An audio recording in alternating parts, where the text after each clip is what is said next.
right. So with that being said, can you tell us who you are and what it is that you do? Yeah, I'm Ethan M. Wong. I am a hobbyist menswear writer and photographer. My day job is I work in accounts management for a video game influencer marketing company. We make campaigns with Twitch streamers and YouTubers. Um, and that's kind of, I mean, it's so distinct. Those two things are so different. But generally, I'm known for wearing suits and taking pictures of my friends and doing a podcast called Style and Direction, and streaming and talking about clothes. Everything in my life revolves around clothes for some reason. I even wear this to work. And by work, I mean to Zoom calls like this. So that's basically all me, all in a nutshell there. Are you guys still, you live in Los Angeles, right? Yes, I do. Yeah. Well, greater Los Angeles. I'm not like, I can't see the Hollywood sign from where I live. You know, people ask that. People are, I still have like relatives or even like friends from other places who are like, oh, do you see celebrities when you walk around? I'm like, no, like I don't live in like Hollywood. I don't live in Culver City or the West Side. I don't see that happening. I see regular people going to McDonald's, like, and I'm like an hour away from everything else. But yeah, we are kind of remote, if that's what you were kind of moving toward. I'm still working full time from my house. Yeah, that was absolutely where I was headed with that. I was just curious. It's nice to see that you've kept up the effort in dressing. I guess it's kind of your thing. A lot of people have seemed to kind of like slouch off, which I completely understand the tendency to do, because I was definitely during the, middle part of the pandemic. I keep saying this. I don't know why I keep talking about the middle and end of the pandemic. I don't know if it's still going. I don't know where we're at in relationship to the pandemic, but I definitely succumbed to that tendency to just like not dress up. But thankfully, I live about an hour and a half down the road from you. So I live in Bakersfield. Okay. You may have passed through it at one point in time. Going to, I mean, yeah, if you're going up, San Francisco, or do you take that way to go to Las Vegas? I haven't been to Las Vegas since I was a kid, but yeah. I haven't been to Las Vegas since I was born. I was actually born in Las Vegas, but my family moved to Porterville, California, which is an hour from Bakersfield, when I was like 1 year old. So I never got to live in the city of sin, at least as a conscious adult. I grew up, this is so totally right, but I grew up as like Seventh-day Adventist, which is a kind of a fundamentalist, they're kind of old school, but I was always weird. We would go to Vegas, but of course we didn't like drink or anything. So looking back, I'm like, I guess we just went there to eat food, watch shows, and like hang out at the pool, which I guess we never had a pool. So I guess it makes sense to go to a place where they have a bunch of those things. So yeah, I do need to make a trip myself. I feel like I don't know. I haven't had the experience. I haven't lived in the city of sin just yet. So I've been following your Instagram for quite a long time. And one thing that I really love about your work, if that's what we're going to call it, the outfits that you have, is that you always seem to have, there's something very unique about what it is that you're doing. And for someone like me who is still very, very new in menswear, when they see somebody dressing like you, it seems to me like you're not merely dressing up, if you will. You're not just putting on clothes. You have, in a certain sense, and this is a reference to the previous interview I had with Heinrich Wilberg, you have, in a certain sense, acquired them. And I think, if I'm using the term correctly, and you'll set me on the path if I'm not, it seems to me like when you dress, what you are expressing is an aesthetic, which I interpret to mean your point of view. So when you use the word point of view, is that what you have in mind? You're kind of expressing out an aesthetic? Yeah, I think you kind of hit it nail on the head. So I'm not correcting you that you're wrong. You're correct. But that's that's exactly kind of how I approach how I dress. It's funny, actually. I've always said this in my own Discord, because I have a podcast, like I said. We have this community for patron members, and I do get this thing a lot where it's unique, but I never see it that way, because I always see myself as referencing everything that I like. And when we, if we expand on the wider world of fashion in general, like not just classic menswear, but like what a man could potentially wear, I feel like I'm so traditional compared to them. Like I'm sitting here, I'm wearing like, an OCBD, an old polo tie, and a Fair Isle sweater, and I have friends in LA who, they'll wear the whole Dickies with the work jacket kind of a thing that you see on TikTok a lot, or on Instagram Explore page. You'll see people who are like obsessed with buying, previous season designer stuff on Grailed. And so like, and we all get along, but I'm like, I don't feel like unique because I feel like I'm just going to the past a little bit, at least with my references. But yeah, and it's funny with Henrik, we talk about this a lot because, I think in your episode, you talked about how you kind of miss something by being a product of the internet, right? You kind of, not just the middle part of making mistakes, but also like there's a difference between getting style by where you are, where you live, and then now basically just seeing it on the internet. And so I would say I think it is unique that I've developed this point of view by kind of doing both. And I've always been someone who has been kind of a referential guy. Like, I mean, my style of comedy, I like callbacks and stuff like that. But I actually started, for context, one of my first creative endeavors was composing music. And so even in that sense, you need to have a point of view with your music. Like, you can't just write what I call wallpaper music. I specifically wrote scores to films. Like I made like short films in high school, and I was friends with the film department in college. And it's one thing to serve the scene, right? I would attribute that or conflate that to like dressing for your context, like your job or to an occasion. But once you serve that purpose, you kind of still have a lot of freedom to express yourself. Like if you're going to wear a suit on a date, for example, she might, or he or she might wear, or might think that you're wearing just a suit. But then to you, it's like, okay, I'm wearing a suit, but also like it's a hop sack, fabric, or it could be a flannel, or it could be a very subtle check. And all of those things to me point toward a point of view. It's your taste, it's your personal aesthetic, it's something that you chose to do. And I guess, yeah, my whole thing is trying to find the balance between, fitting in whatever context I happen to be. Luckily in LA, you can wear whatever you want without anyone batting an eye. People might like take a look, but well, I guess people will notice what you're wearing, but people don't really care because there's so many different people in LA. It's such a cosmopolitan, metropolitan area. You got influencers, you got people in athleisure, you got Hollywood people, maybe, and so you kind of, even if it doesn't seem like it, you do have a lot of choices. So I kind of keep that in mind. And so, okay, what can I get away with that could still be me? Like wearing, again, on paper, a button down sweater, tie, but specifically there's like a little stripe in the shirt here. There's a, this kind of fun abstract pattern here. It's like a buff yellow. So to me, it kind of reminds me of like 80s, 90s yuppie style, wearing a sweater vest. So it's kind of all of these references that, again, like I guess to your point toward a specific aesthetic or whatever I want to have as my aesthetic. I see. So I think you teed up something there, which I want to discuss perhaps in detail as it relates to your unique point of view. So how did you inform, so to speak, your point of view? I started being heavily into vintage menswear, and anyone who has, if you guys have known me for a while, you guys know that I love vintage clothing. I've collected it for a long time. I still do, maybe not the tailoring side, but more casual stuff lately. And even back then, when I was watching the Great Gatsby movie and Gangster Squad, both movies that are not great, but they're kind of a lot of fun. I noticed like, okay, like these guys are basically wearing a suit, but they were wearing like a hat or so with it. And so I was like, okay, what choices do I have that I could wear a suit that could still point toward this appreciation or this fascination with that particular style?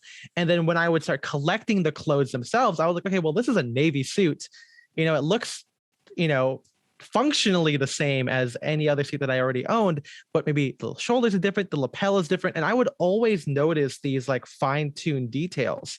And I always knew that people could see it. Like I knew that my point of view it is personal, but I knew that other people, if they were just paying attention or they knew the vocabulary or they just kind of had an eye for details, they would kind of see what I'm trying to do. Like when I would wear the suits out, they knew I was trying to be vintage, not like, oh, you're just, to what you said earlier, you're not just getting dressed up, like you're getting dressed up and you look vintage. I'm always a big fan of kind of checking as much boxes as possible, if that makes sense.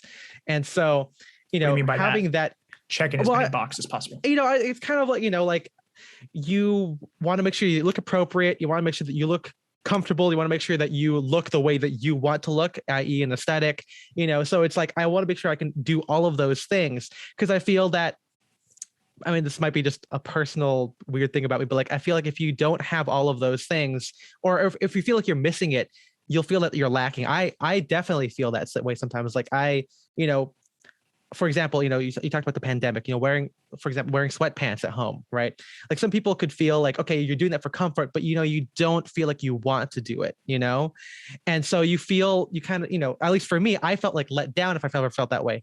But I kind of had an appreciation develop for sweatpants and doing it the way I liked it, like not looking athleisure, but looking, okay, like those like old photos, 60s, 70s of college students who like, maybe they're wearing sweatpants with like an OCBD for some reason, like they just went to the cafeteria, went to the quad to do something. I'm like, okay, if I do it that way, I actually like it, and it's always kind of pointing towards something. I never want to feel like it's unintentional, like I had to wear it.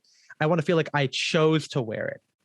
And so that kind of plays into this kind of aesthetic idea, develop that POV, because I think if everything can have a POV, then you'll never feel let down. You'll always feel happy, or at the very least confident in what you're wearing, So I can't swear off anything. Like I can't say don't wear a t-shirt, because I'm like, I actually have t-shirts that I like, and I have outfits that I like to wear them with. I never feel like I'm defaulting to wearing a t-shirt. I feel like I chose to wear a t-shirt. So that kind of goes in that way. So what about specific, excuse me, what about specific sources of inspiration? I've noticed one thing that you kind of continually refer to as the esquire men. Like that seems to have a large influence on your point of view. Could you talk a little bit about that? Definitely. Yeah. I, when you start looking, anyone who gets into vintage, you'll look at like old movies, obviously you'll look at, Jimmy Stewart, Clark Gable, but those, I hope it's not insensitive, but like those people are dead.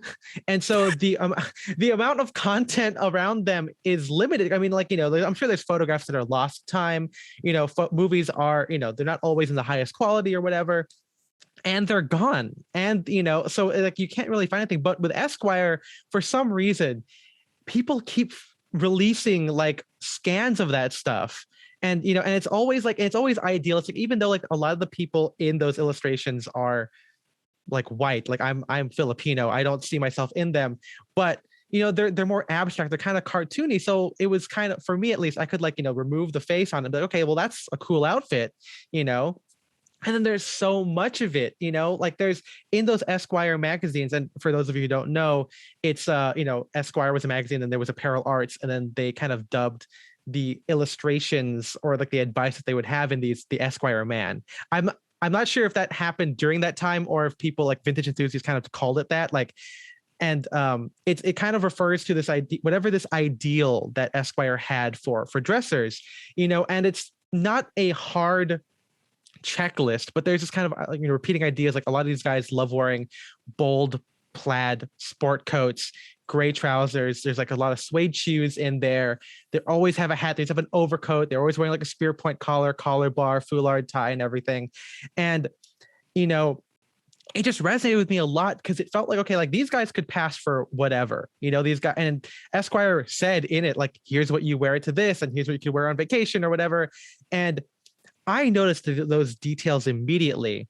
And I thought, like, I'm in LA, I could wear this to church, for example, and no one would care, because to them, I have all the other things, all the other check boxes that I mentioned earlier. Like, I'm wearing this to church. I look nice for church. That's fine. So I'm like, okay, well, if I wear a striped shirt, no one's going to care. If it's a little bit longer, no one's going to care. And if there's like a little pattern on my tie, no one's going to care.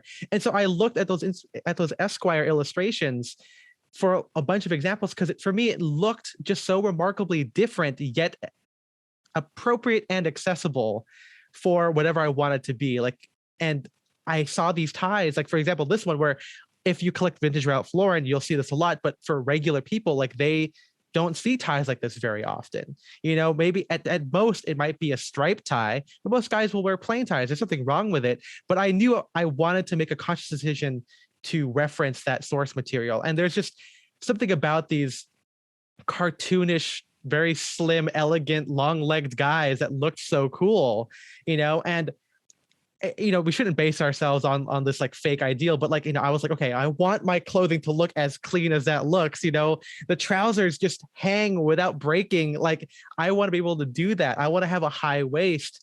And so for me as a guy, 2013, I was in college. I was like, that's it, man. Like that, it just looked so different. And I could tell it looked different than like a J. Crew ad or an H&M ad or the budding influencer styles at the time.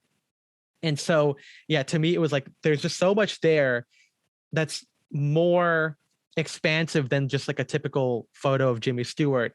And if you read them, if you can find them, which if you go on Google, I'm sure you'll see some of like the more famous examples that people share all the time. But the copy is so fascinating. The way they talk about clothes, it's so like, I think they knew they could be subjective about it because any guy could wear a suit. So they talk about like, here's why you should wear these suede crepe-soled shoes. And you can't justify any other way than just like, it just looks cool, So for me, that was like eye-opening. And when you meet other people in the vintage community, and because there is some in California, they kind of approach it the same way as well, where they knew that they didn't have to do it. So they went all in on it. So, and they would love those Esquire illustrations. Yeah, I absolutely love them myself. I don't think I have a look that's anywhere near their look, but when I look at like what I think is like the era of fashion, once again, we could, I don't know how historically accurate those illustrations are, but when I look at those illustrations, I'm like, that seems like a good ideal for how men should dress. But I think that what you've done is and this is another thing that I really just appreciate about your style, is that you've incorporated that Esquire look into your oeuvre, if you will, but you haven't remained steadfast to it, if you understand what I mean. You're not merely doing kind of like this cosplay thing where it's like, I only dress like an Esquire man. In fact, you have outfits from all different ranges, from all different periods, at least it seems to me. So outside of the Esquire men, what else has served as an inspiration for your point of view? Well, first off, I want to say that I think your outfit's kind of Esquire man because you've got that abstract tie on. And I feel like I feel like a lot of people think that they can't do it, but I feel like it's been so inspirational for a lot of menswear. I mean, lots of guys, even if you don't wear vintage, people will see it as yourself, right? And so I feel like people do take inspiration from it and people can do it. Like to me, wearing like a plaid jacket with a foulard tie or a pattern tie is kind of Esquire man to me. I think it's kind of like a spectrum, maybe, some things are more Esquire man than others. I think there's, I know, I'm sorry. I just want to say that Cary Grant, I don't think was very Esquire man, but Fred Astaire was more Esquire man. If you look at it, he wears a lot of striped shirts and plaid jackets. Cary Grant's wearing a lot of like solid stuff. That's not really Esquire man, at least for the 30s and 40s. So I feel like to that point, I feel like I see Esquire man in a lot of different places to an extent. And if you think about it, like Esquire didn't stop in like the 40s either. Like it kept going, I mean, apparel arts ended, I think in like the late 50s or so.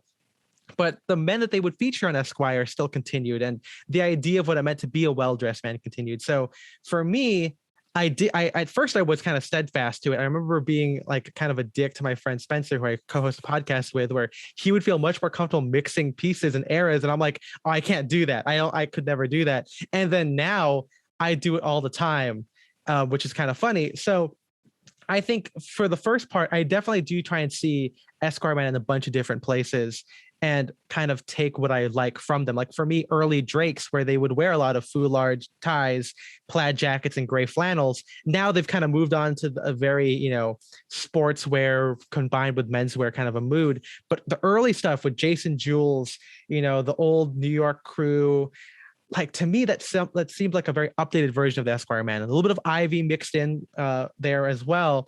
But that's why I was able to kind of do it. And so even to me, it's Esquire man, but when I would do it to other people, some people say, oh, that looks very Drake's, and I feel like that kind of adds to the kind of the plethora of POVs I can kind of pick from. I'd say I look a lot to what creative guys wear, and maybe not always like vintage ones, like not always like I won't look at a Jackson Pollock photograph of him and dress like that, but I'd look at a lot of guys who are creative Jumper now. suit. Yeah, jumper suit. Yeah, just with a whole. I feel like all the photos I've seen with Jackson Pollock, he was wearing a jumper suit, but maybe I'm just having trouble recalling others at the moment. I found one, and I don't know if it's like a rare thing because I tend to I'm always adding pictures to my inspiration archive, which is probably why I have so much stuff to pull from. It's just something I do in my free time. But there is one photo of him wearing, I think, like a type 2 denim jacket with jeans and then loafers. And of course, the entire thing has paint everywhere. His loafers are just splattered to hell. Probably look like one of his paintings. Yeah, I'm sure. I'm sure. I wonder if those loafers exist or some collector or someone in his family has. That would be pretty awesome. Yeah. But looking at like how a creative person today might approach menswear is kind of how I sort out inspiration. And it just so happens that a lot of the guys that I like in the contemporary menswear world happen to be some form of creative. And I use that word very liberally. Like, I don't mean that they are a painter. I mean, maybe it's more like a guy who maybe could paint in his free time, kind of like how I do. I don't consider myself like a true creative. Like, I don't paint professionally or have a patron. I think I just kind of do it for fun, as you see in the background here.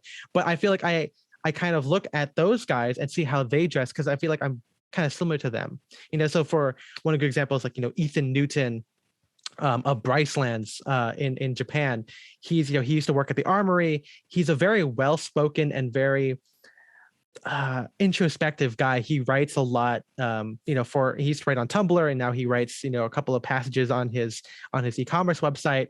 But he was a big fan of photography, and so it's like seeing this kind of creative tangential guy, how he approaches wearing menswear is so fascinating to me. And there's a couple of spades of Esquire man in there. There's a little bit of practical applications, like he will wear jeans. People sometimes, if you're out and about, if you're buying for your store or designing or whatever, you'll wear jeans because that's just more comfortable.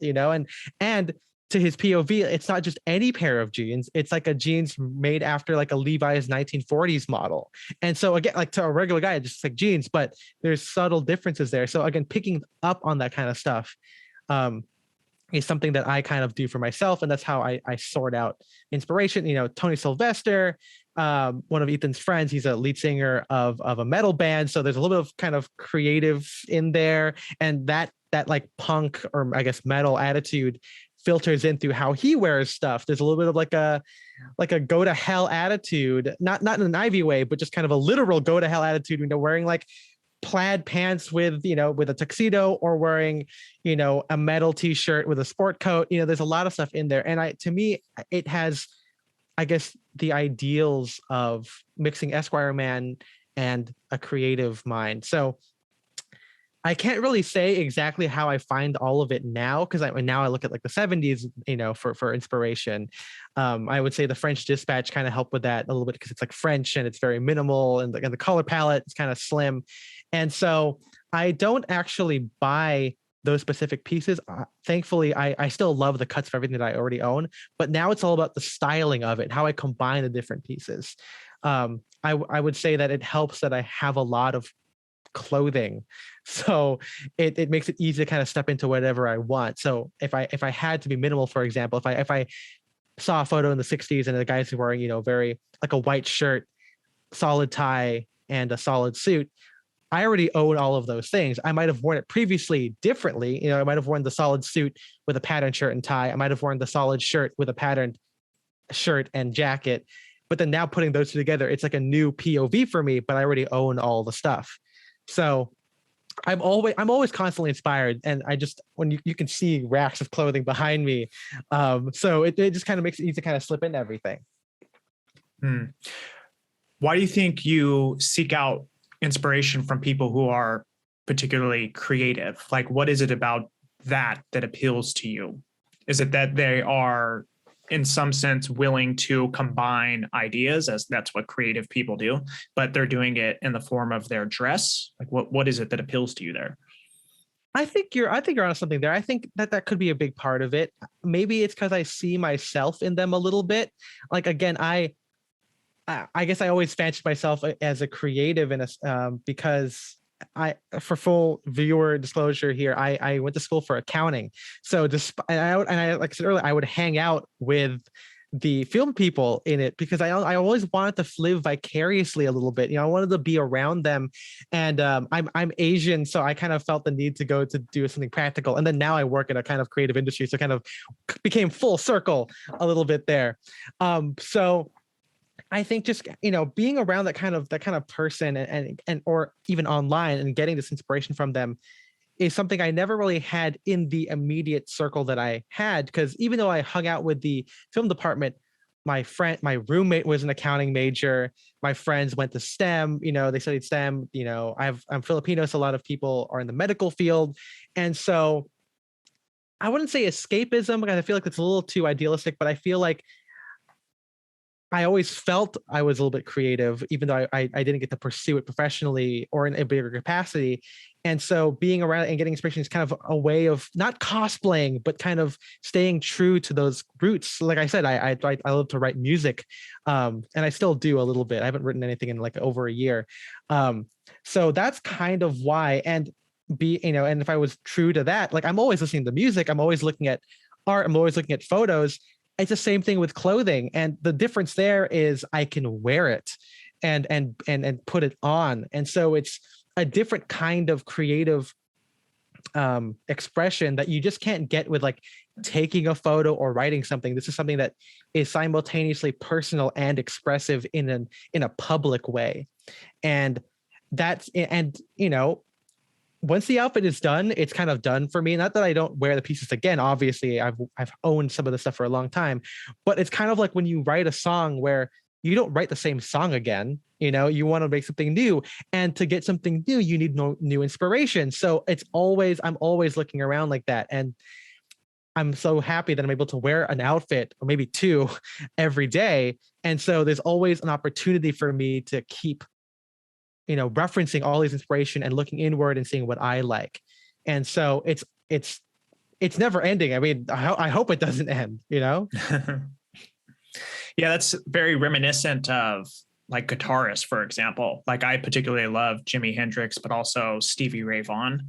Mm-hmm. And it's like, they would play their songs, but anytime they would do a live performance, they never once played it the exact same way. They were always riffing on what it is what they had already done, because I assume like if they went up on stage and they just played the same thing exactly the same way, that's going to get pretty boring pretty quick, even though their music for the particular song, it still has kind of like the same theme, if you will. It's very reminiscent of that.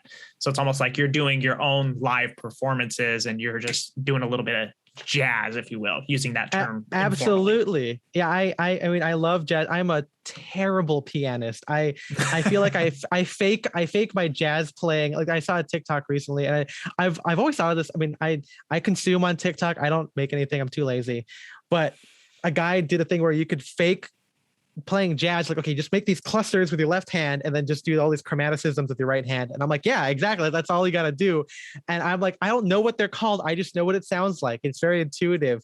And so when I play, it's like that. And it makes it kind of special. I mean, whether it's music or whether it's wearing an outfit, it's like, this is my only chance to wear this thing, and I'm going to do it this way. And the next time I wear this piece, it'll be something different. It might be the same shirt tie combination, but maybe there won't be a sweater next time I wear it, or maybe the suit that I've chosen to wear with this will be different. And so it's kind of exciting. I think a lot of people, maybe it's because of the whole music connotation that you just said, but I don't really have a uniform. Like I don't return to the same exact outfits all the time. I definitely have a vibe, like you said, Esquire man. But I don't know. I'm inspired by the fact that I want to wear something different every day. I think it's because I only think in that way. So I never have to think, oh, I'm gonna wear that outfit again. There's always something new. There's like underneath that like towel that I put over my one of my racks there. There's a bunch of outfits I've created already. There's like that much of outfits that I just made. And it's not that I'm like, oh, I've got a dinner that day or whatever. It's just, I was sitting there. I'm like, okay, that tie with that thing. And I just put it together, and it's there and it's waiting for tomorrow. And then I wear it. Then the next day just keeps going and it never really stops. It's like music, I mean, like all these composers that I listen to, they're always making stuff. That's why there's like, a concerto will have 3 movements and then there's like 10 concertos and there's so much stuff in there. It's always kind of like that. And so, yeah, I would say being creative is cool, and it's very inspiring. It seems like it probably brings a lot of intensity to your everyday experience. Like I've had people ask me before, like, well, why is it that you enjoy dressing up? And I think when I initially got involved in menswear, I was just merely interested in dressing up as a tool for career advancement. But what happened over time is I became more interested in the kind of artistic expression aspect of dressing up. But what makes me feel fulfilled is like when I go out into the world and, I've chosen what in particular I'm wearing for whatever reasons it is, but it just makes my everyday experience even more intense. It's another thing, another way that I can kind of express myself on a day-to-day basis. I mean, I think a lot of people who aren't involved in this particular space or any kind of like fashion space, they don't view clothes in that way. They just put clothes on and go out into the world for the most part. But this seems to bring a kind of level of consciousness and intensity to life. I mean, I think I can't imagine life any other way. You know what I mean? Like, I think I've been very lucky to, again, live in LA where there's so many different industries here, a lot of corporate stuff. I mean, I'm sure the Silicon Valley uniform has been here for a long time as well. People wearing hoodies to work or whatever. And so there's just so many opportunities for it. I feel, obviously, I don't know what it's like to live in the Midwest or a place that is a little more conservative. Like I can't imagine being the way I am and then living in London where if you don't work in menswear or creative industry, like you cannot dress up in London. You can't, or I guess you can't dress creatively at like at a bank in London, which is, as a lot of people have told me after my essay on office attire, that I am very wrong and I would be fired if I worked at anywhere super conservative. So I guess, yeah, I am lucky in that fact to be able to bring that intensity. And I've got the nuggets of this idea of dressing cinematically. I wrote an essay on how music inspires me. And that was a little hard for a lot of people because a lot of people don't get what I want from music. I like to critique a lot of film score, and I'm like, I lurk in a lot of film score forums and everything. But I think dressing cinematically is like another way of me approaching that idea where, it's not a tool. In movies, when a character is dressed like that, maybe the character, in this world isn't intentional, but there's a costume designer behind it. Like in the real world that we occupy, every single thing in a movie is carefully considered, unless it's a documentary or like an avant-garde film where people just are just shot randomly. Everything is so composed. And so, not saying that you have to obsess over that in the real world, but like taking ownership of that fact is a very empowering thing. And there's a little bit of like main character syndrome where, like you think, okay, I'm going to be that person. I think with a degree of self-awareness and silliness about it, it's a lot of fun to kind of dress in this way. It brings a lot of energy to life. And I'm not really serious guy. And so it kind of always made sense to kind of do this whole thing.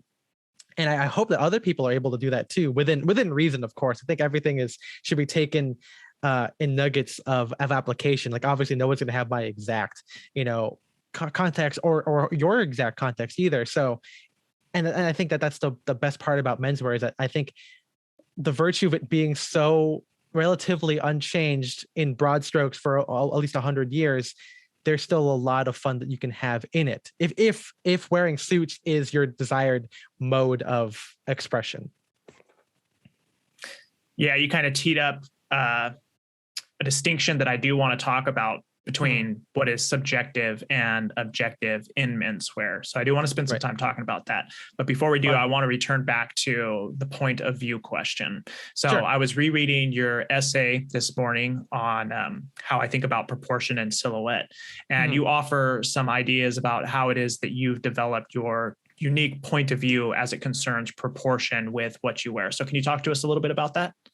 Yeah. So quick recap on that. I still look at a lot of Esquire man inspiration there. And when you look at these illustrations, and thank God they're illustrations so you can see the lines and everything, there's a lot there. There's a broad shoulder, there's a nipped waist, there's a very long leg line with a high waist. And then the jackets, depending on the era, can be kind of long as well. And so for me, I've always had it in my mind. Obviously, collecting vintage, I could see it in action. The difference there, just for people to know, is that when you buy a vintage suit, obviously it wasn't made for you. They were still ready to wear, or to a degree made to order, made to measure back then. And so maybe you weren't the same size as the guy who previously owned it, but to an extent, it'll show you the quote correct proportions for that era. And that's something I've always kept in mind. I know proportions have changed over the years. 60s things got shorter, things got slimmer, 70s things got, more nipped, I should say, more flair to them. 80s, 90s got bigger, 2000s, or I guess the late 2000s got slimmer again, and now we're kind of widening out. So can I pause you there real quick? Sure. Yeah. So I'm fascinated by what you're saying here. And I've been thinking about this a lot lately, although I don't know to what degree it's been constructive thinking, but maybe you can help me sort this out. Sure. I've been trying to understand what's the correct way to put this? I've been trying to understand the changes in proportion. Mm-hmm. Like there's certain stages in menswear at certain points in history where broader shoulders were preferred to more narrow shoulders, or wider pant legs were preferred to more slimmer pant legs. And I'm trying to understand what it is that goes into informing how those clothes are made at that particular point in time. Like, is there something going on interactively between kind of the culture and what we consider perhaps to be the ideal, I use that term very loosely, the ideal silhouette of a man? Or is this just merely human beings being creative and playing with different sizes? Like, I'm trying to understand the interaction between both the culture at the time and clothing that men were wearing at the particular time and how that relates to proportions. I don't know if this is making sense, but I'm trying my best to articulate it. I get it. No, I mean, I've wanted the same thing too. I mean, the more I read, the more I see photos, it hopefully adds to this idea that maybe, like you said, humans might just be human beings and they're just creative. And at some point, a designer, a tailor, or whatever, their ideal becomes more mainstream and then people follow suit. I'm curious to see how it happens now because of how fractured everything is because of social media, where everything kind of has equal footing now. Like you can't say like there's a trend because another group might be having a different trend, and they're the same amount of people doing each one, and you would see it simultaneously in the news or in a fashion magazine or at Pity, for example, where opposed to back then, where if you didn't see it in the mainstream, it didn't technically like exist. It's like a baby with object permanence. It's like if you don't see it, it's not there. And so, but when you look at these old photographs, there was a lot of weird stuff going on in those. In all eras, I would say. Like, I mean, there's a photo, I think, and again, it sucks because I can't find them anymore. I saw them on Tumblr years ago, but there's like a guy wearing mixing a 30s jacket, so very, pagoda shoulders, very, very sweeping quarters, and a short jacket with like crazy 40s pants, Hollywood waist, really pleated and everything, really baggy. And so people still mixed eras back then too. The guy probably, in my head canon of it, it's like maybe it was his dad's or something, and he's just wearing it, and you see that a lot. And one Esquire Man art piece in general, which I do have, there's even a section on collegiate style, and we talked about Ivy and everything, but even before that, like there was a photo or an illustration of a guy wearing tapered trousers, and they actually like drew it. So actually like it comes in and it's cropped and it looks like a 60s trouser. And it's like, oh yeah, this young man's wearing a new style. And it's crazy that in like 1938, there's like this slim trouser. And then the next page, you see like the classic, like Lawrence Fellows illustration with like the wider leg or so. And so I don't know. I think maybe this is a little bit of not counterculture, but like youth culture. People always want to be different from what their dads looked like, and creatives go across all generations. That's how music kind of goes, right? Rock and roll, jazz, it all kind of evolves from something else and it changes or it goes back, and it's tough to pinpoint exactly why, but proportions, I think, have all, at least looking back, have always been an additional mode where you can alter and change to whatever your creative expression is.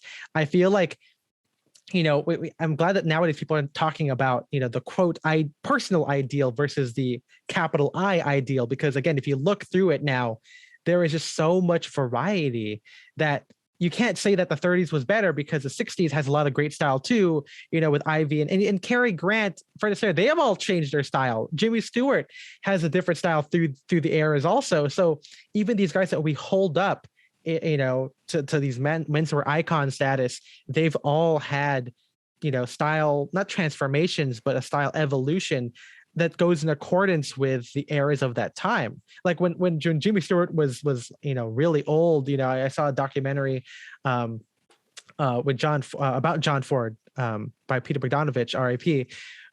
He's like, giving this interview and he's wearing like a different shirt that he would wear in the 30s. It's more of like a 70s shirt, which presumably he got a decade before because I think it's like an 80s interview or whatever. But it's all different, and so the proportions were always kind of just personal expression. And even these guys, they could be okay. I like that. There's a like involved there that kind of, to go back to what you're probably going to talk about now, that kind of transcends the objective and it becomes subjective to them. And so proportions, I believe, is still in that way, despite me being very specific about what my personal proportions is and what I think looks the best on someone. But I do, again, as you said, I have that caveat because I don't want it to be too authoritarian. I think that everyone can play with whatever they want, but I just want to explain what my point of view is, because I feel like I haven't seen it yet. And it's a personal blog too. So it's, your mileage may vary, kind of a thing. Yeah, but explain that a little bit out. So what is your personal point of view on proportions? I think for those who haven't read your blog. Right. Yeah. I would say, it's, in very broad strokes, it's very similar to the Esquire man. I would say now it's a little bit softer in the shoulder. I still like it to be a little bit more extended. I like it to be a little bit of waist suppression, but I love a big draped chest. I love a high-waisted trouser that, if I'm being nitty-gritty now, will meet at least roughly close to the buttoning point of the jacket. I love a wider second leg. Button, right? The second button, yeah, exactly. Yeah, if it's a 3-roll 2, it would be the middle one. I don't own any 2-button jackets anymore, so those are all gone. But yeah, so it meets there because there's like a little bit of proportional harmony, as I call it in that essay. I like a higher rise, which echoes roughly again the rise is equal to the buttoning point to the bottom front quarter of the jacket. That's something that I definitely think is harmonious. I like a wider leg. That one's a little bit more open to interpretation, since there's, depending on your stature and the literal circumference of your legs, wide could be different to a lot of people. There's always a story where my friend Raj, who was a shorter guy and a very skinny guy, he had a 7-inch leg opening, but it was so wide on him. And I thought, oh, it would look like that if I got a 7-inch leg opening. That doesn't work like that. And I had very skinny pants. And I'm like, why does it look like Raj? I'm like, okay, I have to, proportionally make it wider to my proportion, to my leg measurements. And so, in general, I like a wider leg. I like a little bit of drape to it. I want the legs to go straight down without too much taper. And I like it to end right where it touches the shoe, because I don't want it to break. And so the whole thing is about very clean lines, very long legs. It's very clean to me, and I'm always in pursuit of that ideal across all of my garments. My chore coats from Drake's, I buy a little bit oversized to evoke the feelings of a sport coat. I want it to be roughly the same length as a sport coat, because I interchange those ideas or those garments in my head when I'm making outfits all the time. And it's easier when they're roughly the same. The only difference is like the pockets, the collar, the material, the lapel and everything. Same thing with pants. I have a lot of military chinos that are very wide, that are cut like my trousers, or you could see my trousers are cut like military chinos. My jeans, I like a little bit of a slimmer jean just because it's a little bit different. I don't want it to be like, dungarees or anything, but there is still this idea that my jeans are a little bit wider than what most guys would typically wear. And so there's a lot of this proportional harmony across all of my garments. And of course, there's a lot of proportional harmony to themselves too, where, again, like a higher rise, I would feel like looks better with a wider leg, just because I feel like if it's high waisted but slim, it looks odd to me. I don't know. There's a little bit of like weird lines going on there. And so maybe that is what it's like. It's a lot like straight lines, like going up the leg, going out to the body, going down from the shoulder, that's kind of my purview with proportions. It doesn't have to be accepted by everybody, which it almost certainly is not accepted by everybody. But it's something that I hold very dear to me. And I feel like it's been, despite how authoritarian it might sound, it's been very freeing. Like I still own a lot of clothes with that purview. You would think it's restrictive, but it's not. Like racks all behind me. So does that help answer the proportion thing? I hope the people listening kind of get it. If you're not, you have to read the essay or listen to the podcast because it's very nitty gritty. There's a lot of words in that essay. I believe it does, but I would like to know a little bit more specifically about what you have to do to cultivate that style. So, do you usually do made to measure? Like, where do you get your garments so that you dress within the realm of that aesthetic? I think on paper, it sounds like everything has to be bespoke, but even in that photo of me where I use the ideal, where I'm wearing a brown jacket with like these kind of elephant gray trousers, those are all ready to wear. Like the brown jacket is ring jacket. I personally think that they have the best ready to wear that I've ever tried on. That looks really good on anybody who. I don't have a lot of friends who are my size, but when they put it on, I'm like, see, look at this. This is what you should look like. I absolutely love that jacket. It's so. I don't know how to correctly describe it, but it has a kind of beefiness about it, if you will. Yeah, it does. But it's also doesn't look oversized. I'm like, I was looking at that jacket. I was like, damn, where'd he get that thing? I thought you would have had to have it made to measure. What do they do with the shoulders? Like, what is that in particular called? Because they look nice and beefy, but not oversized. They don't look roped. I would say it's a little bit Neapolitan styled, where there's a little bit of like that the big sleeve head going into the shoulder seam, and the spalla camicia and everything like that, which technically refers to like the pleating everything. But I think they do have a little bit excess sleeve there to kind of give it again that beefiness. I think I'm not sure exactly if the ones that I have are extended fully shoulder. Is that what it's like? Yeah, it's extended. I mean, it could also be one of those things about extended shoulders is that it's hard when it's ready to wear to know if your shoulders are just too small for the jacket or it's supposed to be that way. I think even with t-shirts, I mean, I think nowadays t-shirts are a little bit easier to kind of see. Sometimes they go really far over, like the whole 90s trend coming back and everything. But with sport coats, it's a little bit harder to be like, maybe I just have smaller shoulders for my size. And like it fits my chest, it fits my length and everything, but maybe I just have a smaller shoulder. Either way, it just has that elongating effect and it doesn't droop too much. I think that I don't know if the shoulder has canvassing in it, like if the canvas goes fully through the chest over into the shoulder or not. It's soft, meaning that there's no padding, but there could still be something kind of in there to give it this kind of soft structure, I should say. It's not structure that's being built up, but this kind of just conforming attitude where it just feels soft and it kind of just rolls over like that, which I think you can see in those pictures where it's extended, but it kind of just rolls so gently that builds it up. And it helps that the cloth it's their balloon fabric, which is their kind of like, it's not a hop sack, but it's like their open weave, but it's kind of spongy. It doesn't wrinkle very much. And it has a lot of drape to it. So that all contributes to this draped garment, which looks so cozy. It's my favorite jacket. I love that thing. It's this dark brown with like even a black plaid on top of it. And it's the perfect ideal of what it is, and it just proportionally, it has everything that I want it to do.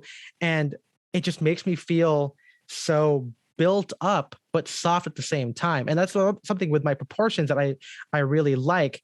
And it's crazy that I got it ready to wear. And the pants are also, I mean, they're vintage, but it is ready to wear. And because I've been trained to, buy vintage, whether it's old 40s clothing, like it was there, or like vintage Ralph Lauren, I'm able to kind of know what I can get away with and what to see from a garment immediately. Like, okay, that's going to be high-waisted enough for me versus that's a Ralph Lauren that's going to be too low in the rise, because Ralph Lauren has had a lot of different stuff over the years in different proportions as well. And obviously the eBay listing should have listings of the measurements that can help too. But yeah, I'm just very conscious of all those measurements and the visuals of what it looks like. And I'm just been so lucky that I've been able to find it ready to wear or vintage. And if I were to get something more bespoke or made to measure, I'm able to kind of communicate what I like to that guy. So when I have like my cotton suits, for example, that are custom made for me by my friend Dave at Atelier Fugue, they roughly evoke the same ideas. And so again, there's that consistency there. But I definitely think you can get it either made to measure or ready to wear. The ready to wear thing is a game of finding it and then trying it on and making sure it fits. The made to measure one is hoping that their fit algorithm is able to work with what you want it to be. And I don't do made to measure a lot for that reason, because you can fudge up the numbers. Like when I was younger, I did Indochino, and I fudged up like the U rise measurement, which is like where your belly, well, technically your belly button would meet, and it would go down under the crotch and go behind you and meet, the back part of the lower part of your back. So it would be a U, which would be the rise of your trouser, the full rise. And I maxed that out. I remember getting an email from Indochino saying, "I'm not sure if you measured this correctly." And I go, "No, I did. Please try it." They go, "Okay, whatever." And and back then it worked for whatever I wanted to do, but it's just so much of a headache. So that's why I don't do a lot of made to measure. And again, in theory, you can do it, which is what I do with Dave at Atelier Fugue, and it helps to work with a human being with this stuff. But it's out there if you do some ready to wear. You just have to like kind of find it, and some people don't want to deal with that, which I totally understand. I'm trying to move into the whole made to measure realm more now, to be more specific and to make more cloth in what I like. Because again, a lot of vintage can be heavier because it's older. It's also what lasts. And I want summer weight trousers. I live in LA. You know what I'm talking about. You want to wear something that's more comfortable. And so it's like a little demon I have to deal with moving forward. But I'm all looking. I'm sure everyone, if you guys are following me, you'll see the progress in my made to measure journey as I get older. And we'll see if I can still get these proportions without too much alteration work at the end product.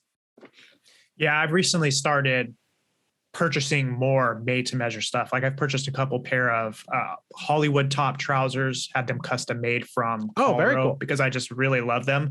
And they did a really good job of having that wide leg, which is what I was really, really looking for, because I just love the wide leg. Mm-hmm. And I actually had them make me a pair of jeans as well, 5 pocket with the rivet jeans. But I understand what you're speaking to, because like I've made some mistakes with the numbers. Luckily, I overshot just a little bit, like for example, with the inseam, which I could have tailored, you know. So thankfully I made the mistake in that direction and not the opposite one, where I had to actually get rid of the garment as a whole. But I want to talk a little bit about, and we've referenced this like 10 times now, but now we're actually going to talk about it, the distinction between subjective and objective, because I've noticed a tendency in your writing, in particular in your latest essay on proportion and silhouette, that you always kind of like hedge. You're hedging. Well, this is my subjective point of view, And so I want to talk a little bit about the distinction between subjective and objective.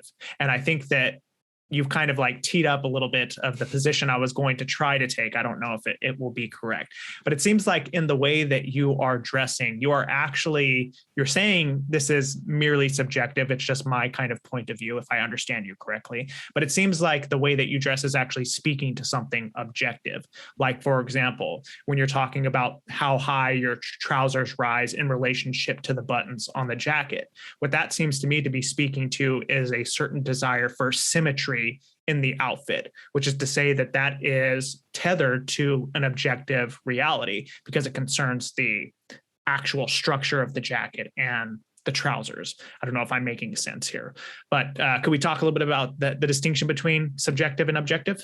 Yeah. I would say that I to answer your first point about hedging a little bit, I think this is something I want to address, like future stuff as well. But there's this idea about like how complexity kind of equals authoritarianism for some reason for a lot of people. And I always want to make it clear, like, even though I'm writing a lot about it, like, it's okay, like, you're okay if you don't want to do it.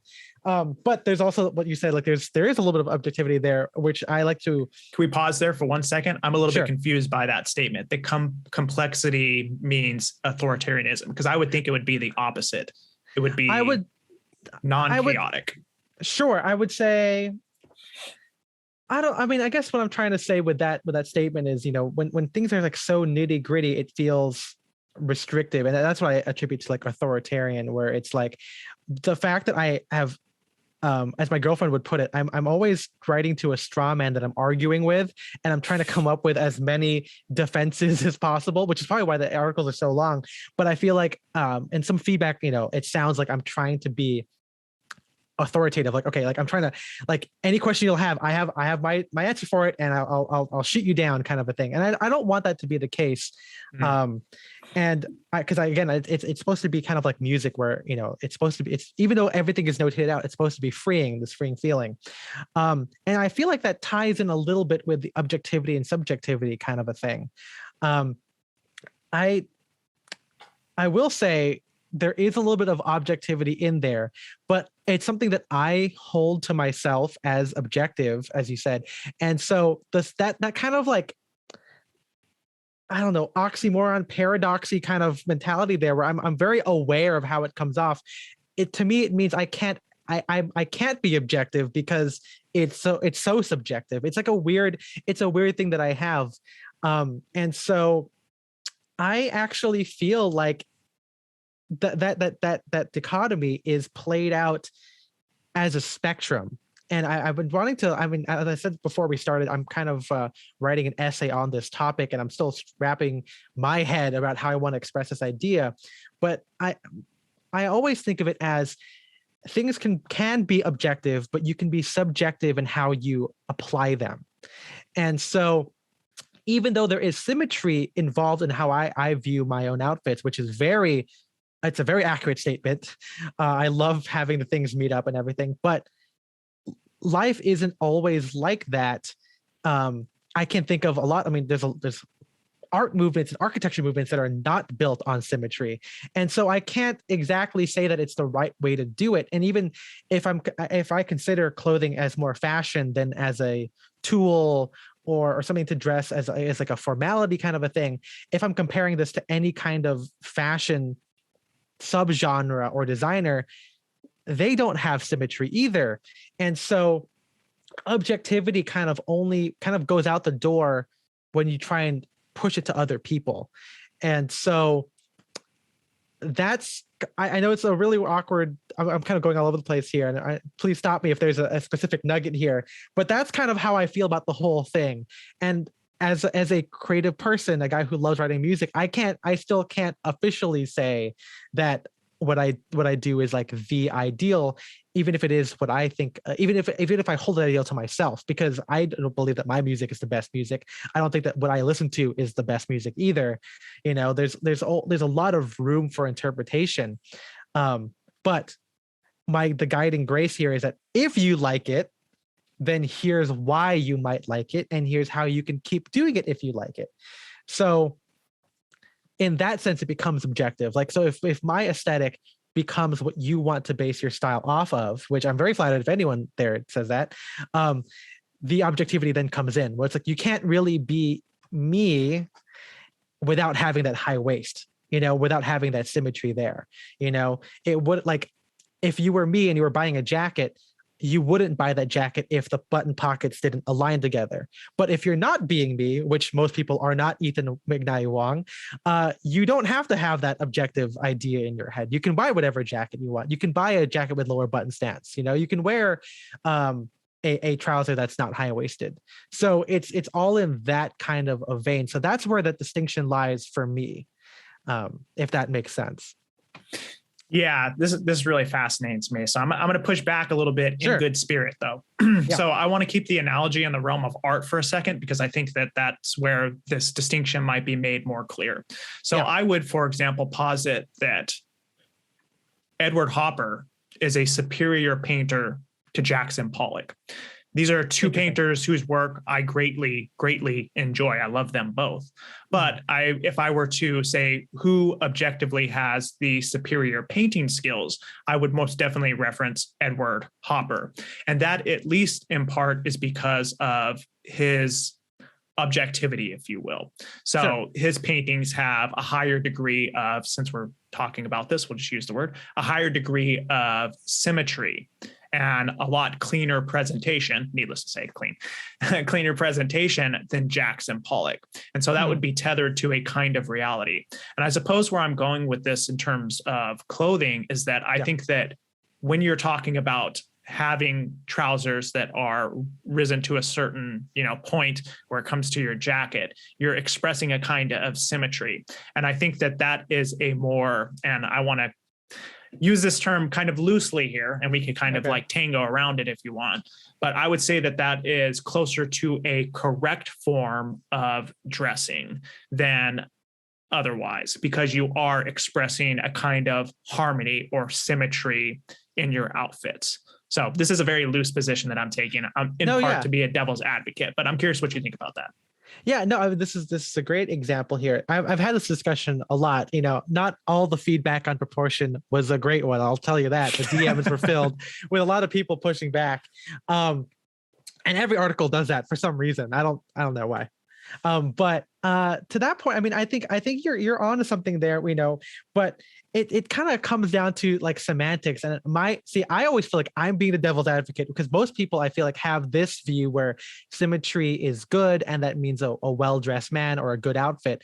And I feel like it comes down to what we believe to be as good. And of course, we can look at history and everything. Like, if we want to compare Hopper to the breadth of art that happened before him, obviously it would align closely with a lot of classical art, right? Because I mean, that's just what happened there. But if we're talking about, I don't know, who is more creative, I should say, which is a different metric, than being a technically proficient or symmetrical artist, obviously I would give it to Jackson Pollock, right? Like, I think it. Let me pause you there just for 1 second. I apologize, because I want to make this point before I forget it. But I suppose that is why we consider those pieces to be classical, precisely because they represent a kind of ideal of beauty. And that's why we appreciate them and isolate them as great works, because they do have that level of symmetry and harmony. Right. I think even there, right? Like, I've always been of this idea that, like, classical to me was always like a period of time rather than I guess I'm making a more of a music connotation here, where classic is not Baroque and it's not romantic. Like, classic refers to a specific period there. It's not that the classical period is better than Baroque or romantic or whatever. It's just, it was that period. And so I kind of apply that, maybe mistakenly, to art, in a sense where classic art, I guess it can be used both ways, right? So, and I feel like sometimes we get hung up on the past, where just because it existed back then doesn't mean that it has to be held up, or at least be used as an ideal for future art, because it's kind of a biased metric for, it's hard to always compare anything to a classical painting, because I think the other works of art can be judged on their own merit, as their own expression of creativity. And so it's kind of odd, because with menswear, it's kind of similar, but it's not, where obviously classic menswear is there because it's been around. It's relatively unchanged for 100 years, despite, barring lapels and proportions changing and everything like that. But even, the fact that there is so much variation there kind of pokes holes to me in that ideal sense, because not even Cary Grant and Jimmy Stewart had different proportions, and they all had different ideas on what they thought was good. And even within the classical realm of art, there's so much variation between master artists there as well. Even with modern art, there's a lot of different masters there. So there's so much variation. And because artistic expression is about those nuances, it's not just, again, repeating Jackson Pollock again. There's so, like, Joseph Albers is still different from, any other guy who's making a painting of a cube. There's still a lot of nuance there. So to me, that just points to the fact that everything is so subjective, even if they have their own objective taste. So it's hard to uphold anything in my worldview because of the variation. Like, the variation itself is antithetical to that ideal. And that's why I hedge, and that's why I think that there isn't as an ideal as much, because even when we say a well-dressed man, like, are we referring to the proportions, or are we referring to the styling of it? Like, there's so much involved in that loaded semantics term, which I mentioned earlier, that it depends on where you're approaching it. Like, a modern art museum, or if we're talking, okay, if it's an abstract art museum, hopper shouldn't be there.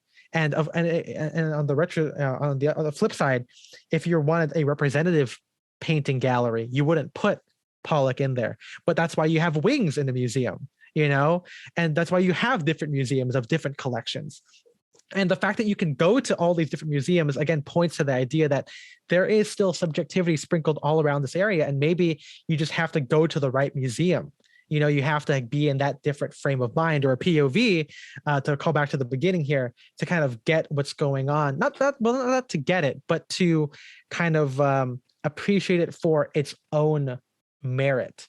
And again, the fact that I've hung out with a lot of people who dress all differently than me, within classic menswear or not, kind of adds to that idea of this kind of, you have your own lane. I can't say that one car is better than the other car just because it looks more like a Rolls Royce than it does a Prius, for example.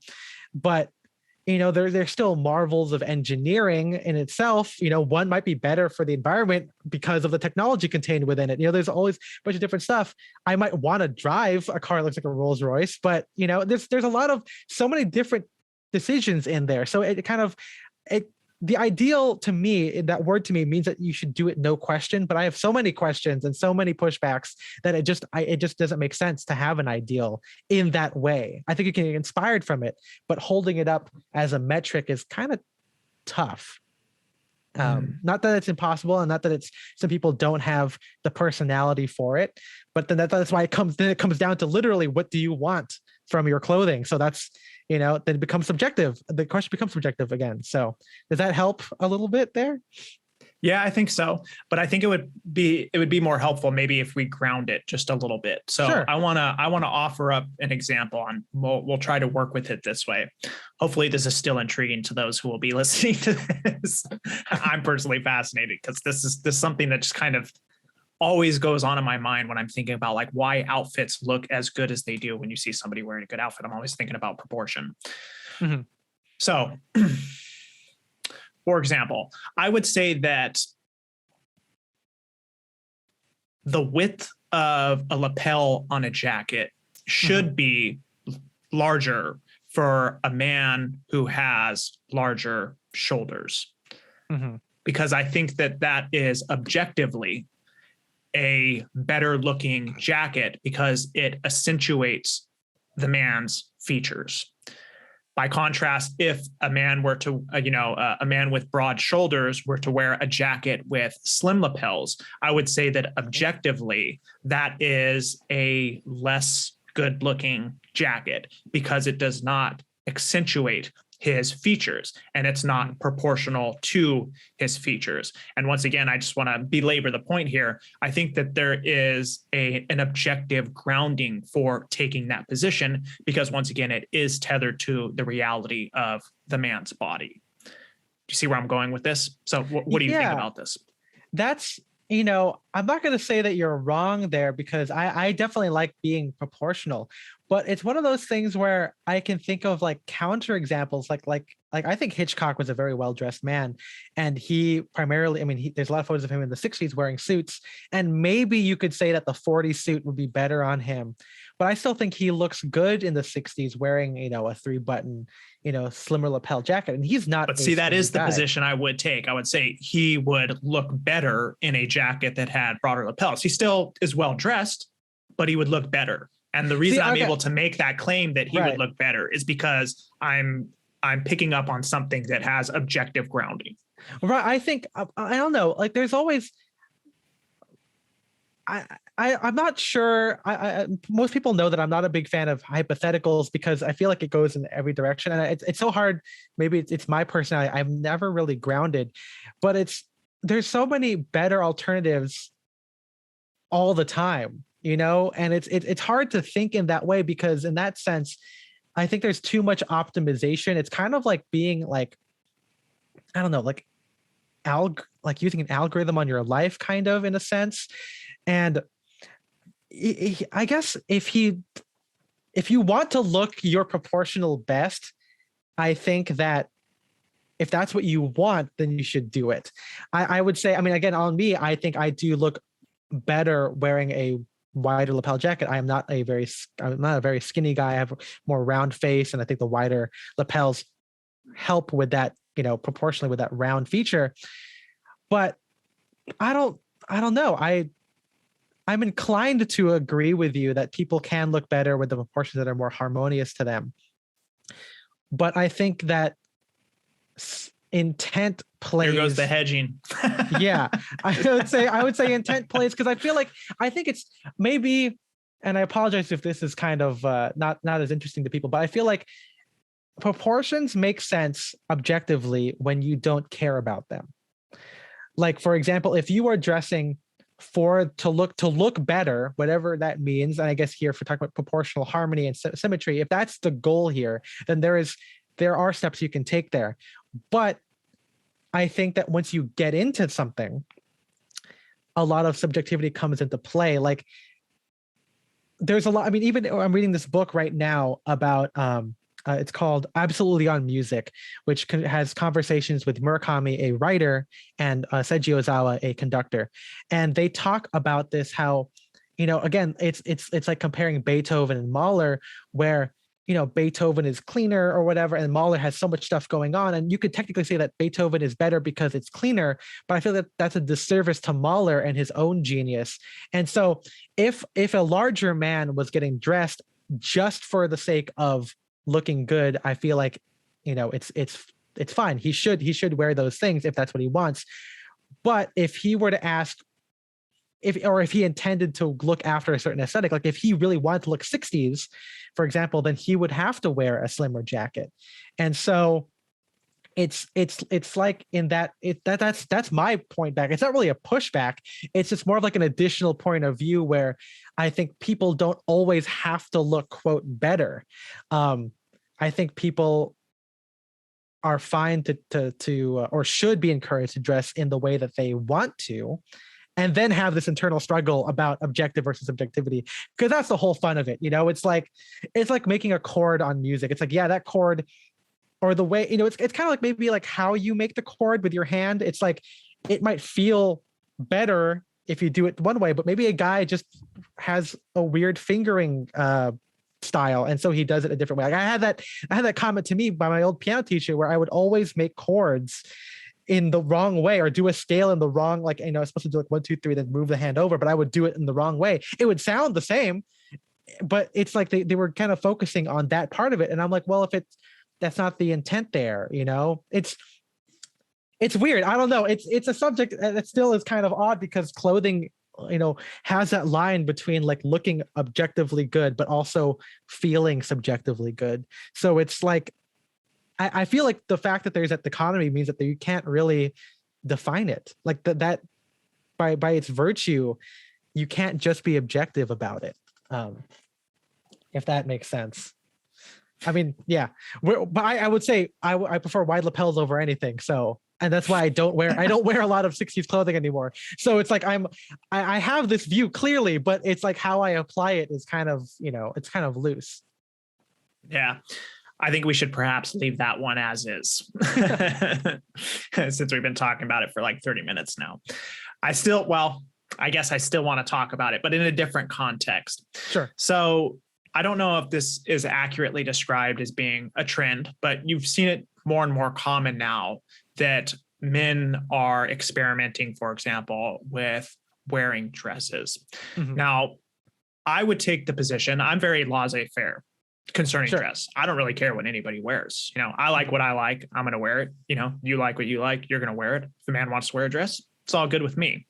But I would say that, once again, going to use the term objectively speaking, that a man doesn't look as good in a dress as he might, for example, a sport coat. And I believe this is tethered to reality.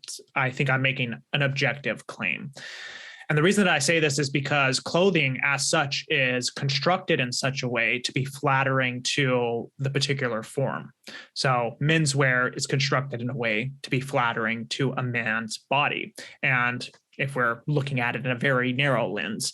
It's probably in such a way to accentuate a man's features so that he might be attractive, for example, to a woman.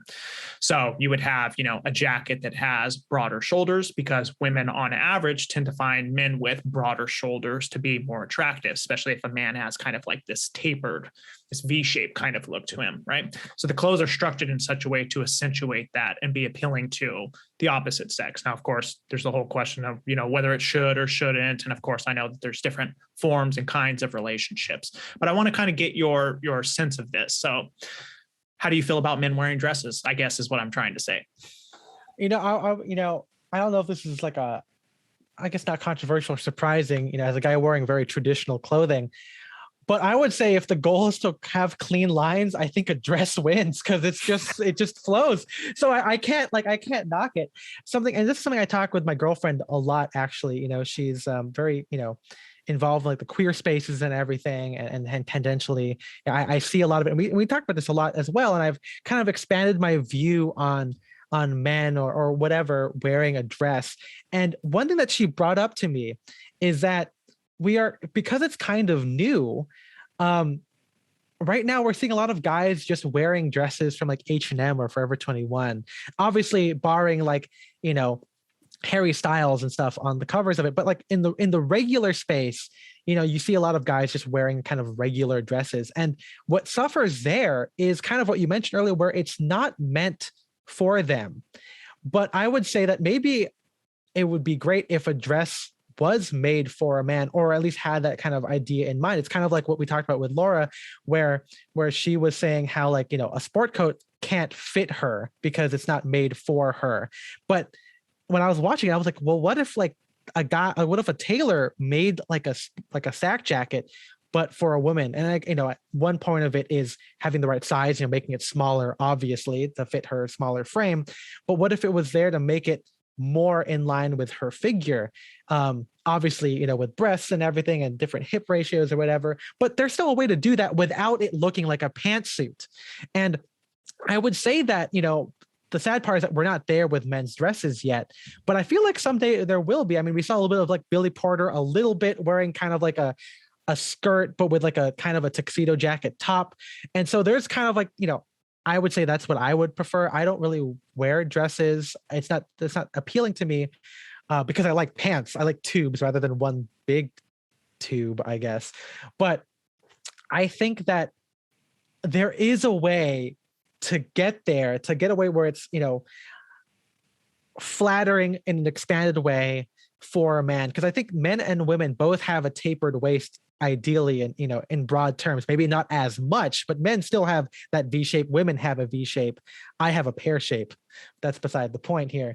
But there's that idea there that maybe, if we just applied the couture ideas of dressing, that we saw in like the 50s and 60s with women dressing all the time with Dior and whatever, maybe the guy wearing a dress would be fine. And I think something my girlfriend also mentioned too is that guys don't always grow up with like the feminine touch in hand, where the styling of it may not be in the same vein as a way a woman would do it.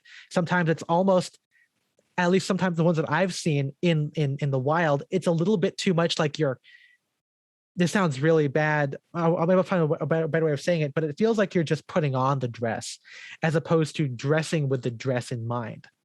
And I feel like social media sometimes will kind of enhance that aspect of it, when there are a lot of people, maybe they're not famous, maybe they're not influencers, but there are people who do it, in my mind, effectively. And it has the same intention that tailoring does.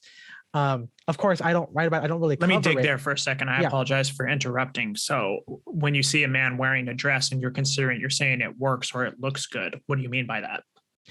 It's hard for me to get it because I'm not involved in this space, and I can't write about it because it's not something I would wear. I tend to only write about things that I actually can put on. But there's just something when I see a guy wearing a dress and it's clean. And there's a lot of attention to like the styling of it. There's more intent to it. It's different than a guy just wearing a bodycon dress that like Kim Kardashian would wear.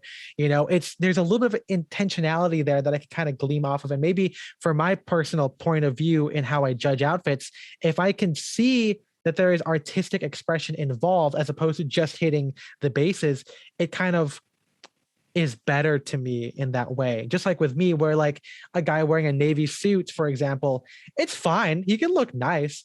But if there's like a wider lapel, or he's wearing with like a polo shirt, or, there's like white socks with a penny loafer with it to kind of point toward a different aesthetic or an intended aesthetic, it's more interesting to me, and interesting to me in my world is good.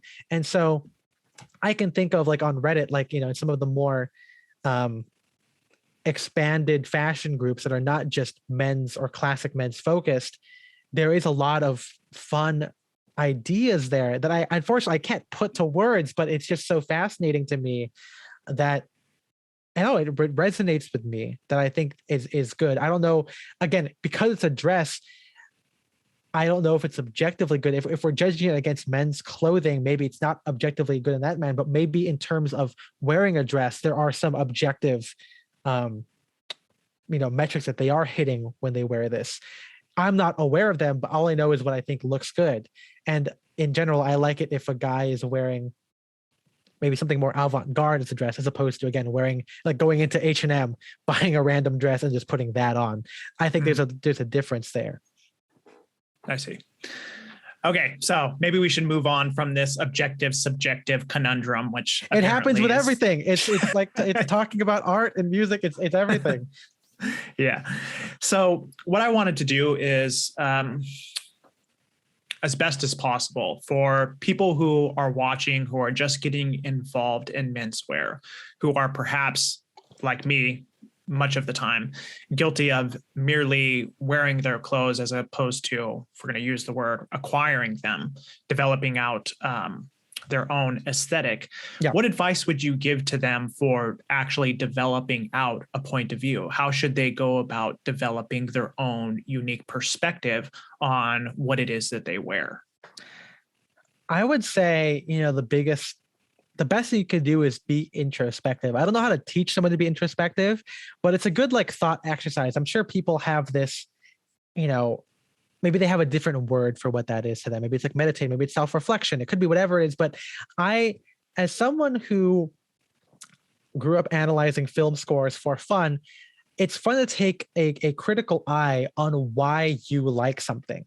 And it could develop into something objective, as we talked about, but having that kind of ideal in a sense, and using it as a guide, and then experiencing a bunch of different stuff is a good way of doing it. Like, I love to watch movies. I love to be on social media. I love hanging out with my friends. And so whatever it is that we do, I always think, okay, why do I like this? What can I get from it? It's like reading. Lots of people like to read. Why do you like that book? Why do you sense a pattern in this book? Or do you find something that you find you want to find more like this book, but it's still different from the other book you read, so maybe you got to go in that direction. I think everything has a point of view, and so if you can think critically about it and apply it to clothing, it'll naturally come up. I think for some people it could be I think people are relegated to being like the suit guy. That's kind of a POV, right? Because you're not the hoodie guy, you're the suit guy. So you made that decision. So then if you keep going there, it's like, okay, what kind of suit guy are you?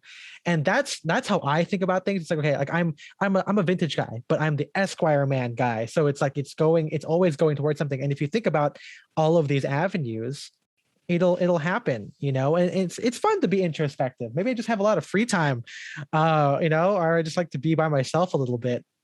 And I also like discussing these things with people like yourself. And eventually, when you start, if you start defending a position, I feel like that's an indication that you have some kind of preference in mind.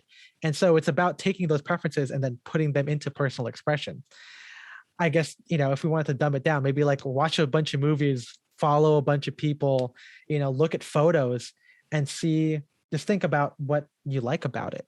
That's kind of a fun thing. It thing. Seems like the first step is to recognize what it is that you like and then examine it from there. So if you're, for example, watching a film and you like an outfit one of the characters has on, it seems like you're suggesting what you should then do is start to work backwards a little bit. Well, you like that suit. that's good. You recognize that, but let's be a little bit more specific and analyze what it is in particular you like about that suit. Is it the lapels? Is it the width of the shoulders? What in particular do you like about it? And then, if I understand you correctly, you can then work to cultivate that.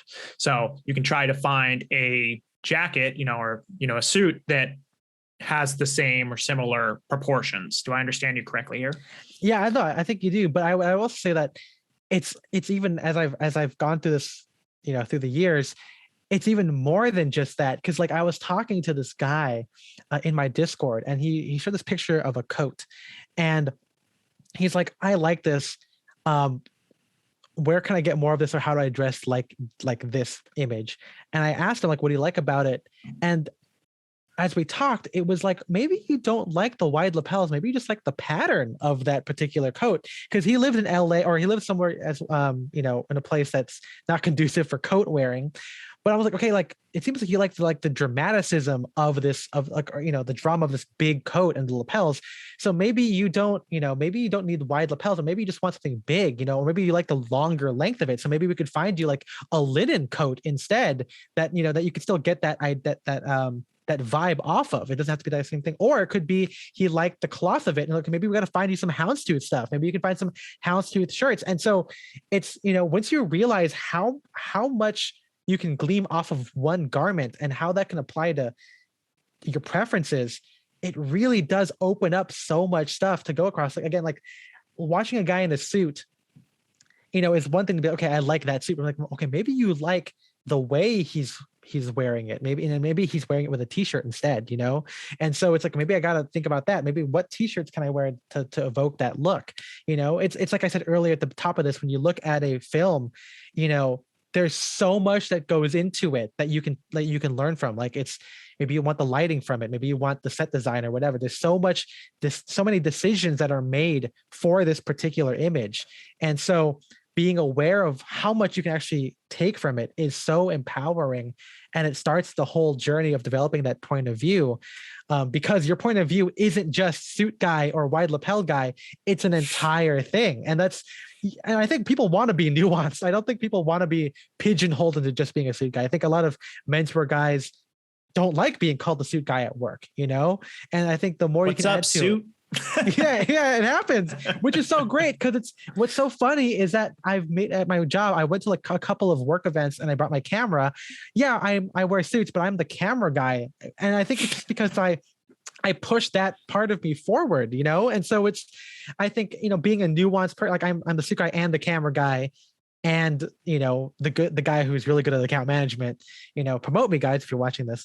But it's shameless plug. Yeah. But it's like, I think human beings are multifaceted, and I think clothing can be just as multifaceted, and that's a good POV. Like, you want to be Ethan, or I want to be Ethan when I'm doing it, and that means a lot of different stuff. And so same thing for you, right, Barry? You want, I would hate it if you dress like, oh, you just dress like Ethan. Like, no one wants to say that. You want to say that you dress like yourself, and that is as open-ended as you could possibly make it, because then you could do whatever you want, So it's all about that.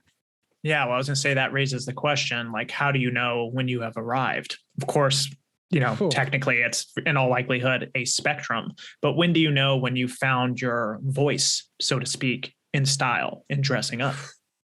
This is, like I said at the top here, like, I don't think I'm doing anything that crazy, because I feel like I'm just referencing a bunch of people. I feel like I could say maybe the approach is unique, but I don't think that I'm like the way it comes off is actually unique. So I don't know that, that I've actually ever arrived or had been the authentic self. Maybe the authentic self is being a copycat in a sense, and this is why, the conversations happen in art all the time where, that artist is a hack. He just reuses ideas from Picasso or whatever. But I feel like that's a little bit of a disservice in the sense, because it's like, well, sometimes you can be the guy who likes Picasso, like even the way we talk can be kind of influenced by this stuff. Like, I have a friend who is from Connecticut, and he sounds like an LA surfer guy, which was crazy to me until I found out that he hung out with a lot of guys who, snowboarded, and snowboarders have kind of like an LA surfer guy sound to them, just because it's so similar in the spaces that they occupy. And everyone talks about having a unique voice, but can also have a voice that sounds like someone else too. So there's always that kind of paradox there. So maybe the arrived moment is being completely aware of these references and how much you pull from it and how you combine them. I think that's what turns it out of cosplay. Cosplay is intentionally looking like someone in completeness. Like you're literally doing it, but playing a character, if you will. You're playing a character, but it's one thing to be your own character who happens to kind of look and dress like that person. Maybe there's a little bit of a meta-ness to it, which you won't really know until you talk to the person. So that's why with clothing for random people, right? Like on the street, they might think of you still as a suit guy, but to the people that actually know you, they know that you're not just that.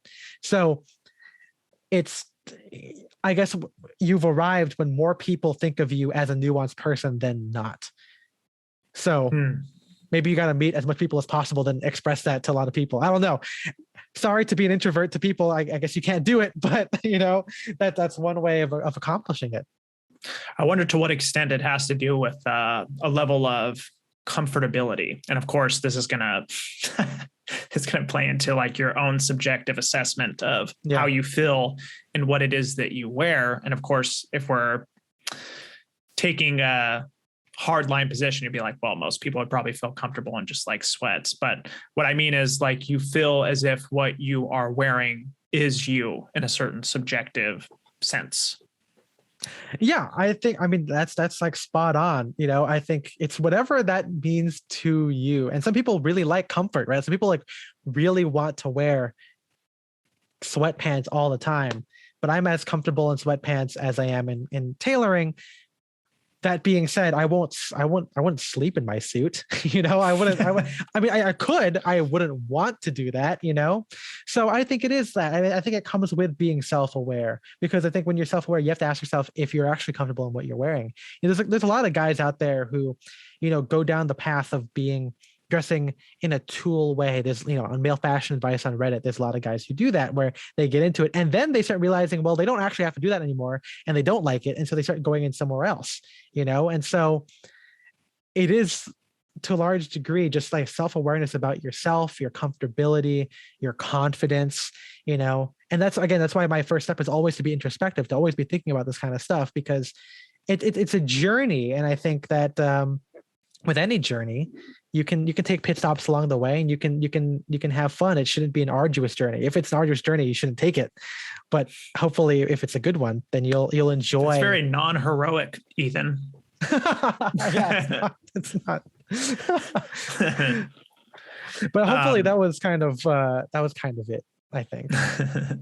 So, how important do you think it is for experimentation and finding your voice? Because once again, one of the things that I really love about both your style and also Heinrich's style is that you guys seem fearless as far as experimentation goes. And what I really love about your guys' Instagram is you're willing to just put it out there, kind of like work with it, Sure. Like how important do you think that is for someone developing their own personal point of view or their own personal aesthetic?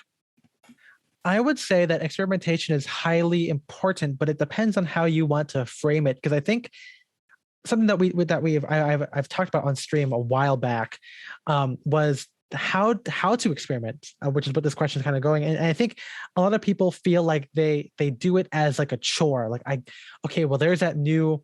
Even in menswear, there are trends, right? Like Gurkha trousers were kind of a thing a couple of years ago. It's like, okay, well, I gotta buy it because I gotta know if it's for me, but I think that's the wrong way to do it. I feel like that's experimenting for experimentation's sake, which is not, to me, authentic. I feel like when Heinrich was talking about it, he was saying how, he kind of lived in all these cities, so he would see all the styles, tangibly. It wasn't online. He would see it, and so it kind of made sense to experiment in that way because it felt more graspable. He could see it in practicality's sake. He could wear it, he could try it on, as opposed to nowadays where you see it and you have to I don't know. It seems a lot less introspective to experiment nowadays. He almost described it as it was a way for him to kind of like acquire the place that he was. I found that part fascinating as well. Yeah. I think, Henrik and I have talked about this, where, that idea that it's kind of lost, but I think there's a way to kind of get around it, where if you involve yourself in ways that are naturally conducive to experimenting, it won't feel like you're experimenting at all. It'll feel like you're, like I said, acquiring that thing. It feels natural. So for example, it's like say if I went painting with my friends, and I guess for the first time, I wore my military chinos and my chambray shirt, and I got paint on it. Or maybe I intentionally got paint on it because that was cool. But then it's like, I wear these chinos, so why don't I just wear them? So instead of it being like, oh, I'm a suit guy and I bought paint splattered chinos, I kind of made it happen for myself in a way that still made sense to my personal life. Not even a menswear journey, just I wanted to get into painting. And so I just started doing it, and I had old chinos that I, didn't mind getting paint on. And so it kind of went from there, And so a lot of that kind of goes in that way, where my friend Spencer would always, he's a journalism major in college. It makes more sense to wear chinos to school as opposed to a suit trouser. And maybe on a lazy day, he'll wear those chinos with a blazer because maybe he doesn't want to wear wool trousers and he already has a chino, so why not? So it sounds like, to someone who is seeing his style from afar, who don't have the context, he's experimenting and just trying something new. But it is that for him, but it's more conducive in his daily life. And so that's why the creativity thing kind of helps, because I feel like if you're involved in that, you're naturally exposed to a lot of different ideas. And so it makes more sense as opposed to just jumping on a trend, for example. And it's kind of hard, where nowadays there's social media, there's a lot of menswear bloggers, for example, who will talk about a lot of different stuff. But that's why, the journey is kind of about, I guess that's why my menswear journey has always been connected to my personal life. Like I like berets. I saw it trending, but my mom and my grandma wore berets. And so it kind of, even though it was like a style move for me, it was also like, okay, I'm kind of keeping this family heritage style move alive in my own style, in my own way. And so it's a little bit of both. So experimenting is so important, but it definitely helps to find a way to make it personal. So it doesn't feel like, you don't have to just return it at the end of the day. It's kind of like you're invested in it. And that's how it stays with you. Like, my beret thing wasn't just for that 1 year where berets were trending. It's something I still pull out of my closet every once in a while. Yeah. And I guess I'm probably being a little cliche here, but it seems like experimentation is a necessary part of finding your own voice, because, well, if you don't ever experiment, how is it that you're going to find what it is that you like and enjoy? I recently had this experience with the whole white socks and black loafers thing. Like, I don't know, at some point in my menswear journey, somebody put it in my head that you shouldn't wear white socks with black loafers. And of course, I know I'm not doing anything original whatsoever, but it's like, I had never tried it before. And I had this idea in my head. I was like, you shouldn't wear white socks with black loafers.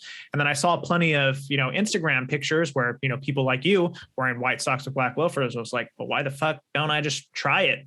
Maybe I'll actually like it. If I don't experiment, I'm never going to know, and it was really shocking and odd at first. And I think that experience right there is what keeps a lot of men from actually going out and experimenting. But what I found out is that after I got over that kind of initial shock, I just really love wearing white socks with black loafers. And now it's like 90% of the time I wear white socks with black loafers. Of course, there's outfits where it just won't work, but it works for a lot of them. I was going to ask, what was your first outfit when you wore them?